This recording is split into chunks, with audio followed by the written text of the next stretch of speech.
Hey y'all, Alex here. Now I came out this morning, was going to use the joiner. Well, it's showing some nice slight lines in my cut, so it's time to rotate those knives. Now, first thing we want to do, obviously unplug that. I pushed my fence all the way back, but I don't want to hold this out the whole time that I'm doing my knives. So I'm going to take my T25, is what this is. Just get that out of the way. That way I don't have to fight it the whole time. And then I'm going to loosen these up and rotate them. But before I do that, I want to take a Sharpie and mark each one of these that I've used. Now I'm going to show you a close-up here because I've already rotated these knives once, and you'll see that I've got one side marked already. So you can see I've got these marked.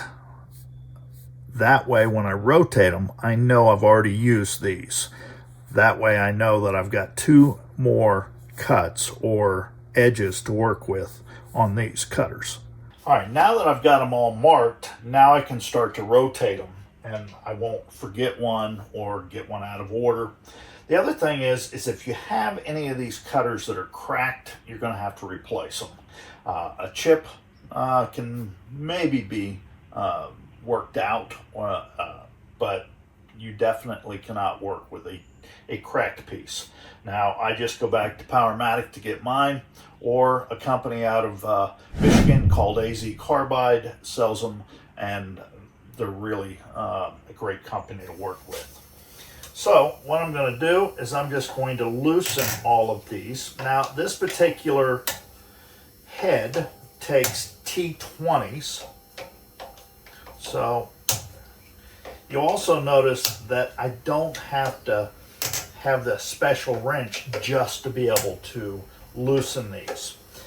When you tighten these back up, it's very important that you get a torque wrench in order to set these, because if you don't, what's going to happen is you'll get kind of waves in your cut, because when you tighten these up, they actually cup just a little bit, and if you over tighten them, they raise up. If you under tighten them, obviously they're going to crack, or they could be just a little bit lower than the rest of the cutters.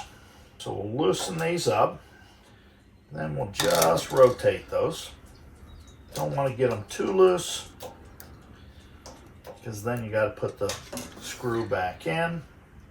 Really hate when they come out all the way, because then it's difficult sometimes if you don't have a magnetic head to hold that screw in place to get them started again.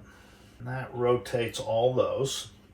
Now I'm just going to go back through and I'm just going to lightly seat these, because you don't want to you want to make sure that you don't get one out of its seat there, because it will crack them when you tighten them. So we're just kind of running those screws back down. No torque on there whatsoever. So I've got a simple torque wrench here, 1/4 inch drive, and this is inch pounds. I've got it set to 50 inch pounds. I've got my T20 I'll put in there, and I'm just going to come in here and start to set these at 50 inch pounds. Again, you want to make sure you do this. This is very important. All right, now that we've got that row done, we've only got 5 more to go. We'll get this rotated and then we'll see how it cuts.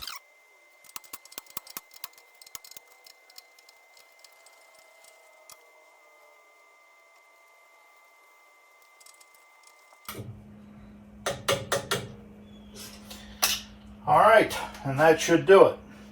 Now we'll loosen up our guard here. Get that turned back around.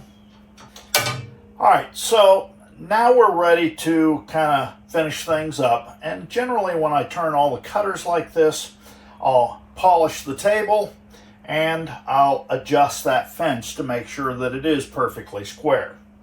Now, a couple of things. a lot of folks are going to say, how come you mark those? Each one of those cutters has a number on the corner. True. Old man eyes, a lot easier to see a marker than it is that number. The other thing is when I used the torque wrench, I gave it 2 clicks on every screw. And the reason that I did that, I've always been taught that the first click could be a false. So that's why I always give it 2 clicks to make sure that it is set at 50 inch-pounds. Now we're going to get this thing plugged back in, test it, and make sure everything's good. I hope this helps somebody out there that needs to turn their cutters. Thanks for watching.